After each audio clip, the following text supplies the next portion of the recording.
Because we live in a world where we are told we are the leaders of tomorrow, and the politicians of the day have ensured that that tomorrow never comes.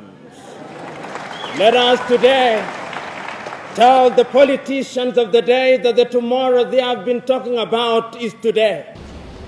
We live in a continent today where, as the young man has said, our young women upon attaining puberty cannot afford sanitary pads, but our public servants have iPads which they do not know how to use.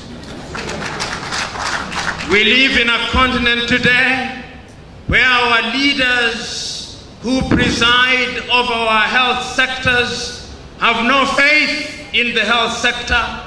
When they are sick and their families are sick, they run away to seek treatment in Germany, in France, in the United Kingdom, in South Africa and India. Even our health ministers don't have faith in our health departments.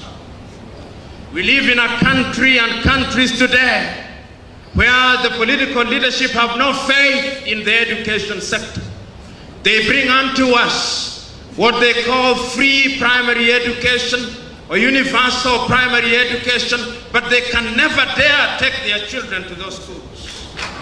We live in countries where we claim that agriculture is the backbone of our societies, but we do not use technology to produce crops. Africans are dying younger than they were dying 50 years ago. And I want to submit to you that corruption is the source of all these. I had the privilege of serving as the director of the Kenyan Anti-Corruption Commission. But it would appear that I did not understand my brief well. Upon being appointed, I assumed that my mandate was to go out there and fight the corrupt. But the truth was that I was not supposed to fight corruption. I was supposed to appear to be fighting corruption. Immediately, me and my team tried to fight corruption. The parliamentarians, in their wisdom and in my own view, in their lack of wisdom, used the occasion of the amendment of the law to disband the organization and to send myself and my 4 directors out of office. The history of anti-corruption crusaders in Africa is one and the same. Their mortality rate in office is very short. Before I was victimized, before my victimization, Nuhu Ribadu before me had been victimized in Nigeria. Before I was victimized, McCarthy had been victimized in South Africa and his scorpions disbanded.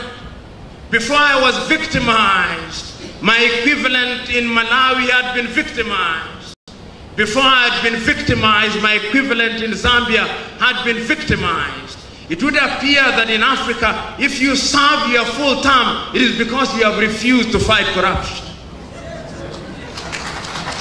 So the question that we must ask here and now, on an occasion such as this, what must Africa do going forward? The question is, are we going to gain Africa by mere pronouncements, or we must change ourselves? We must change our behavioral DNA so that we are no longer attracted to that which is good, bad, and evil. The question is, are we ready? The question is, do we say with our mouth what we do not believe in our hearts? The question is, are we going to wait for outsiders to tell us to do that which we ought to have done? The question is, are we prepared to sacrifice our lives for that which is good and right? The question is, beyond the comfort of Africana, are we going to roll up our sleeves and meet the poor and the desperate and the oppressed in Karamoja? The question is, are we ready? If you look at Africa today, how is it that our minerals are taken away from us? From the Democratic Republic of Congo, our oil is taken away from us, our agricultural products are taken away from us, and they are given to those who have. If you look at us today, sitting in this assembly, if there was a miracle to say anything that is not produced in Africa disappear, all of us will be naked. Because the clothes that you wear, none of them are made in Uganda.